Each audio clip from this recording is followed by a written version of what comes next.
One of the things that I think I experience in Korea a lot, people talk and they act like everybody else, but when I sit down and really talk to them, internally they feel different.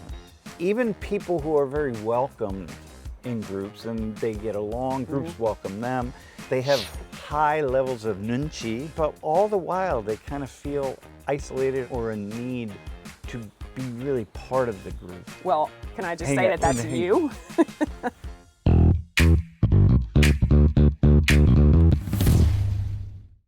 안녕하세요, Sam Richards. I am here with Dr. Lori Mulvey, my wife and work partner, who is a sociologist, working as a sociologist, but really you are probably more than anything a psychologist, an observer of group behavior. That is your expertise. And we're going to talk about this book by Dr. Rami Kaminsky. It's called The Gift of Not Belonging, and how outsiders thrive in a world of joiners. And I thought I love the title. It's a great title. And I thought you were the perfect person with whom to have this conversation. The term is an otrovert. So otro is other and vert is direction. So the book is about otroverts, and it's a concept that Dr. Kaminsky, when I first saw the book, I said, oh my gosh, I want to read this, because something told me that it would explain some things about myself. And then, I find out, okay, it's actually being translated into Korean. Then I thought, okay, well, this probably explains a lot of things about many Koreans. It explains things about people in every culture, but I think that Koreans actually would be less inclined to say, I might be an ultravert. And it might be harder to say that. It might be harder for them to see that they are. So one of the things that I want to talk about is the ways in which, well, actually, I think that many people are, and I think that there's a significant sector of Koreans who, just like in every culture, but a significant sector of Koreans who are ultraverts. An extrovert faces outward, an introvert faces inward, and an ultravert faces away from wherever they are, whether they're in a group or they're by themselves, wherever they are, they're always facing in a different direction than the people around them. Okay. An extrovert is facing other people, that's where they get their energy. That's where they get their energy. An introvert is facing more inward, that's where they get their energy. Yep. But an outrovert is facing away from people and themselves in a way, towards something else. Yep. Even people who are very welcomed in groups and they get along, groups welcome them, they get along well with other people, they have high levels of nunchi, we might say, right? But all the while they kind of feel isolated, or they get their energy from themselves, and so they don't feel an inclination or a need to be really part of the group. This is another category. This is a different category. Which is pretty cool. There's this assessment of ultravert assessments. Yeah, so I feel lonely in large social gatherings. Okay, that's me for sure, right? I'm truly close to very few people in my life. Would you say that's me? Truly close is the key phrase there. Yeah. So, certainly in one way of seeing that. I need a lot of time for myself. I could definitely. I am my best company. I think that's true. That that is 100% true. Yeah, I hide in my office. The best days of the week are Sundays, when I go into my office and I prepare my classes for the week. I just go. You say you love it. I love it. I close the door, I turn music on, and I'm all by myself, right? I like to work on my own. I prefer to keep my private life to myself. That's not me. Is not you. No. At That's all. not me. Hence this conversation. But I mistrust conventional wisdom. Yes. Right. I consider thinking an activity. Yes. We're both very much. Yes. That's why we're drawn to each other.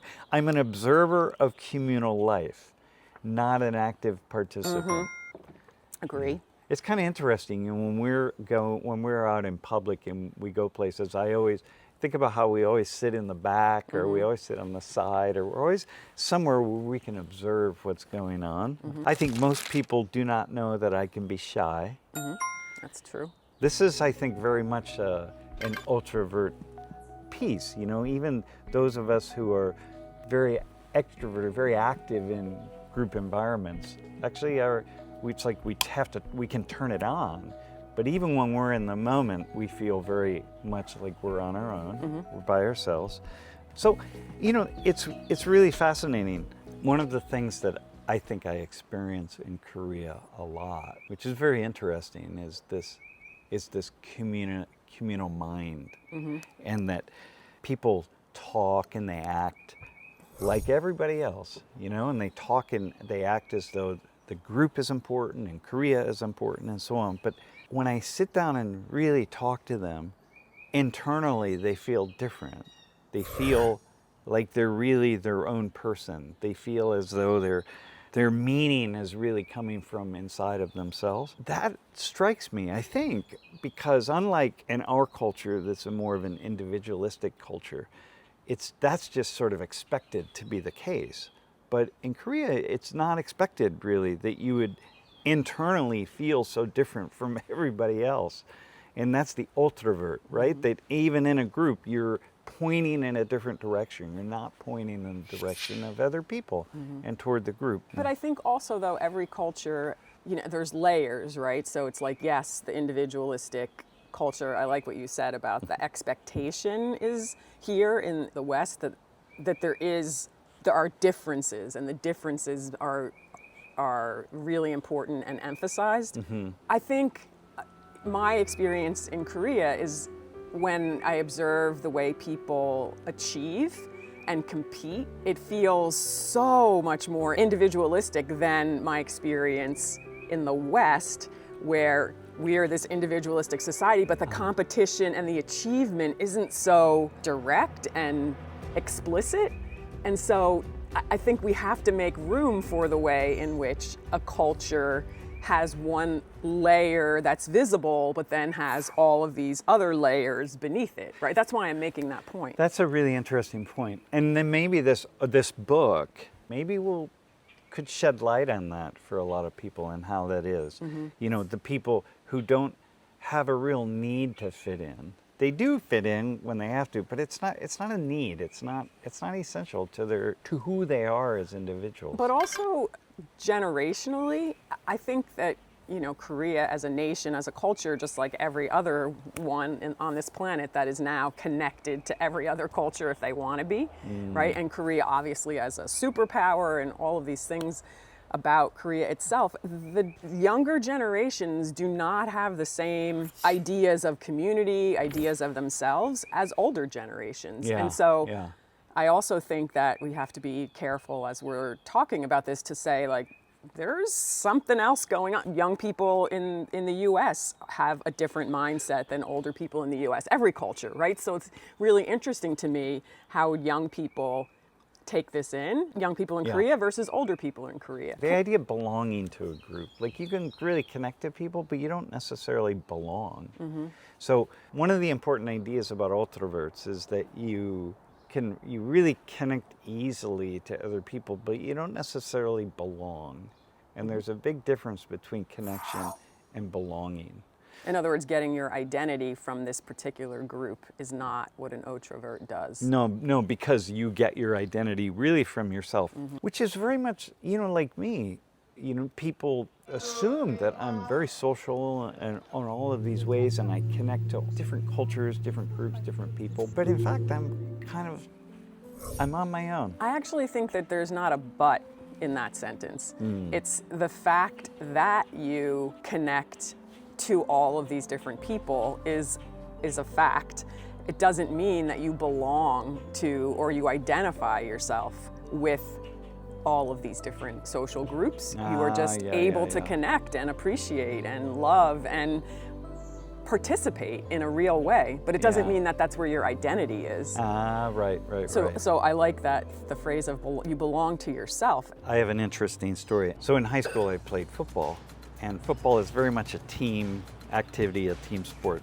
And a lot of teams before the start of a game will come together and they'll get in a circle and coming together and everybody has their arms around each other and it's this big circle. And somebody snapped a photo.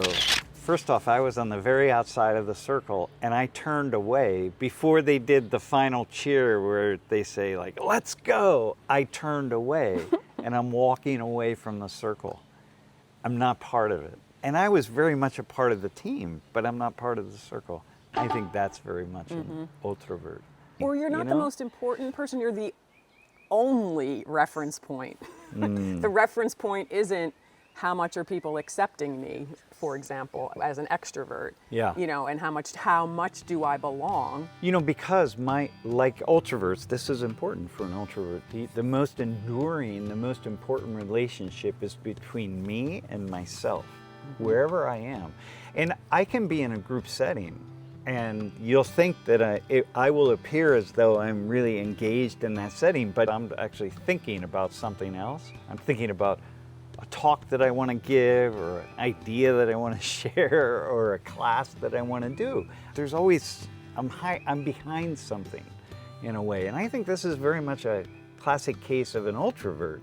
And why I think this book is so interesting, and I think it speaks in so many ways to so many different people. And this is why I think this is such an interesting book. I'm so happy that it's been translated into Korean because I do meet lots of people in this communitarian-oriented world that would have a similar experience as I do, that they can't put it into words, but it's going to say like, this actually makes some sense about what I'm experiencing or how I am in the world. This idea that introverts are individualists by default, they don't perceive or recognize communal norms in the first place. That's actually one of the qualities. Yeah. Well, can I just say that that's you? No, one of the qualities, introverts are individualists by default, that they really don't perceive or they don't even recognize communal norms at all. Very separate from that.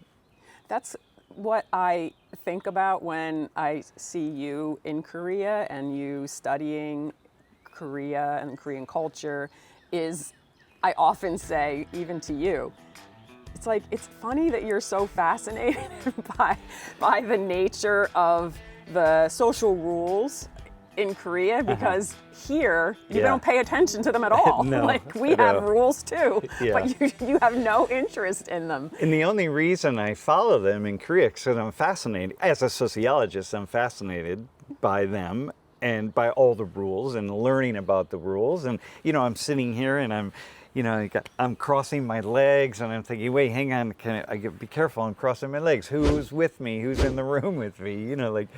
But that's true in other cultures as well. It's true in other cultures. I've been with you in so many places around the world where you're very at ease with the social norms and you're very aware of them and you follow them. That's right. And here, you do not follow them. Yeah, so many times. I'm like, Sam, did you not understand the rule? Koreans talk about the kind of the hive mind in Korea, this communal orientation or communitarian orientation. There's like kind of a singular mind and you have to get on board and think like other people.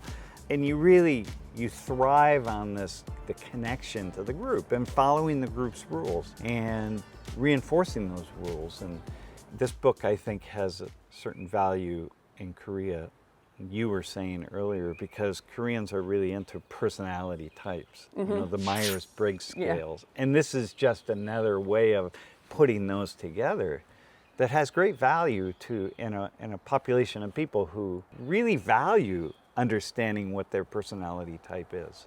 I think there's a lot to that. I've been intrigued by the way Korean people are intrigued by personality types. So I think there's a lot on offer here to add to the way people think about themselves. Check out this book. I think it's really valuable. I think it's worth reading and it's quite fascinating. And Definitely.